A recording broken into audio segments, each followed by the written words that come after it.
തെരഞ്ഞെടുപ്പ് പ്രചാരണത്തിനായി രാഹുൽ ഗാന്ധി ഇന്ന് കേരളത്തിലെത്തും.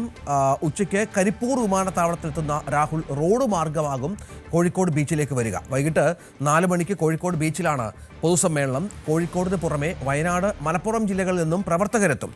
ബീച്ചിലെ പരിപാടിക്ക് ശേഷം KSRTC ബസ്സിലാകും രാഹുൽ കരിപ്പൂരിലേക്ക് മടങ്ങുക.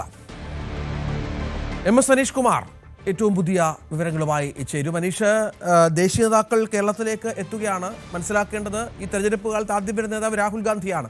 രാഹുലിന്റെ വരവ് ചില്ലറ ആവേശമല്ല കോൺഗ്രസ് പ്രവർത്തകർക്ക് നൽകുക. എന്തൊക്കെയാണ് രാഹുലിന്റെ പരിപാടികൾ? എത്ര ദിവസം ഇവിടെ ഉണ്ടാകും? ഏതൊക്കെ ജില്ലകളിൽ പ്രചരണം ഉണ്ടാകും?